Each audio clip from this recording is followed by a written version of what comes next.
Hey now! What's up, everybody?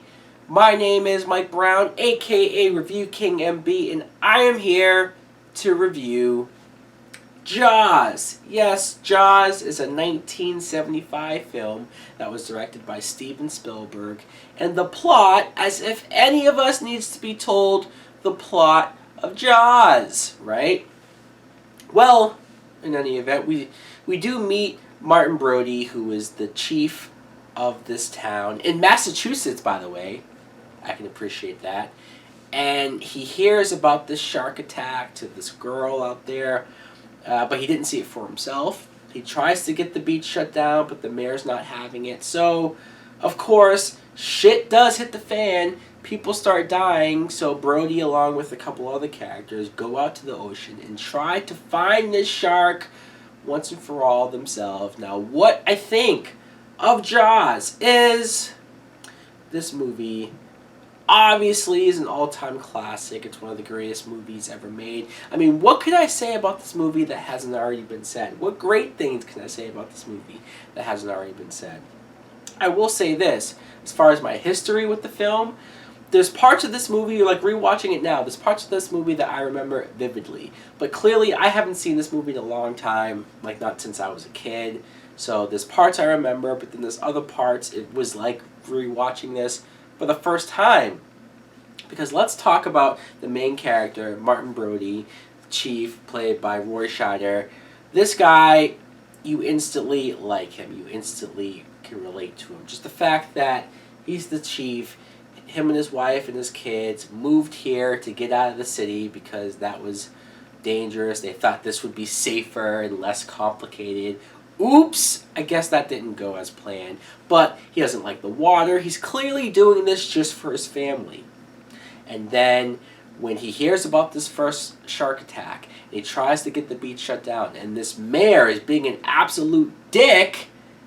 All he cares about is the 4th of July event and getting as many people there as he can because it's a big money maker for the city. And it's like, okay, dude, I get it on that case. But how about the credibility, your reputation, the fact that if shit happens, this is going to ruin this place from here on out. But he can't do it, so I love how Brody is there at the beach. He's there in person. He's looking out at the water, watching for people who are out there, just to make sure they're safe. I even love the part where the old guy comes up to him and he's like, "That's one bad hat, Harry." But there's a part in this movie where this little kid gets eaten by the shark. Killed. This movie is rated PG. Now, I know back in 1975 there was no such thing as PG-13. It was either PG or rated R. But that little kid being eaten in the ocean, blood red in the water, like he clearly died. The part where his mother, like everybody's running out of the water and his mother is looking for her son, she instantly realizes that he's dead, and it's so heartbreaking to see that. Hell, there's parts throughout the whole movie where people's limbs are getting bit off and you see it and it's pretty graphic. One death in particular, just in case, I mean, I know this movie's old as fuck, but just in case nobody's seen it, there's one death at the end of the movie that's so brutal and so graphic and so horrifying to watch. How the fuck is this PG? I don't know. Steven Spielberg clearly has friends in high places. Newsflash. But still, the fact that he got that to happen, this should be rated R. It really, really should.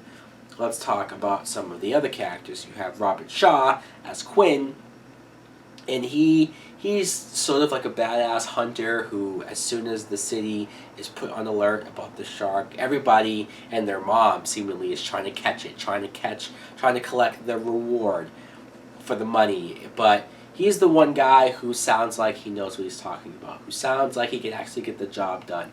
Of course, he's asking for more money, but again, he's the guy that you want to go to for this job. He's a little crazy, he's a little out there, but he sounds like he's done this before. He even has the scars on his body to prove it. I'm like, okay, if we have to do this, I'm probably going to go along with that guy. Richard Dreyfuss plays Matt Hooper, who is an oceanographer, instantly comes in to check this out, to check out the shark, and he knows that this is some serious shit. He recognizes that it's a great white shark. He recognizes that it's the biggest, one of the biggest sharks out there. And his character too was very likable, especially at the end where he had some comedic moments with Quinn. Just very likable character. But let me talk about the shark. The thing about this movie that everybody knows and loves. This shark, it's almost like you don't realize it until rewatching the movie, that you don't see a lot of this shark for the first 3/4 of this movie. It's all tension. It's all suspense. It's all the way Spielberg shot the scenes, shot all of the ocean stuff, at the point of view of the shark underwater. Just genius the way how you do that, and you see the people's feet in the water, and John Williams' score in the background. John Williams is known for those big, epic, heroic-like themes for all of those movies, but when you see him do a horror movie, John Williams and Steven Spielberg doing a horror movie, that's like my dream. As much as I love horror movies, it's like, wow, this is back when they treated horror movies like real movies. They actually took time into like the effort and actually paid attention to what will make you scared.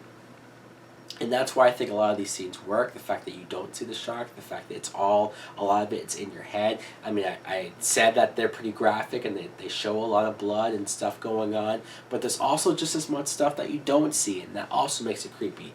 From what I read, from what I understand, they did have a mechanical shark, which you do eventually see near the end. But they wanted to show us more of it throughout the whole movie, but something happened, it malfunctioned, so that's what caused Spielberg to show less of it, even less of it. So you almost wonder what this movie would have been like if we did see more of the shark.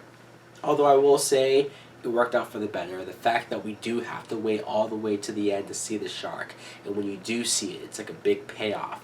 And when you see just how fucking big it is, it's huge, it's ginormous. It's the biggest fucking shark you can even have imagined. And when it's trying to eat at them or knock the boat over or do all these things, and you see how smart it is when it goes underneath the boat. And just, the shark is terrifying in more ways than one. I've seen a review of 2 of people who are talking about this movie nowadays and saying how they don't like the practicalness of the shark, that they wish it was maybe CGI, or they wish that Spielberg went back and George Lucas this to like change the effects because they think it would look better. It's like, no CGI could do better than what this movie does with the shark. The practical effects, this mechanical shark that they have, looks so fucking good when it's in the water, going around, when you see its fucking teeth and its jaw and just its mouth coming up, even its eyes, like it looks real as fuck! I love it.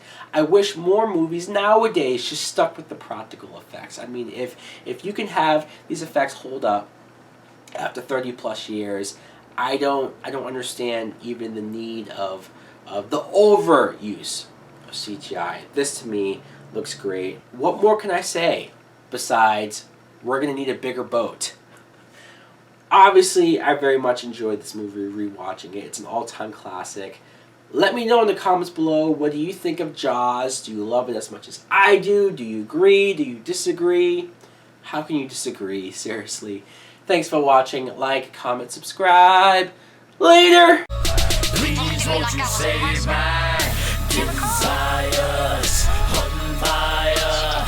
Sometimes you need a little peace at home. I'm tired, but so wired. Come follow me and I can lose you.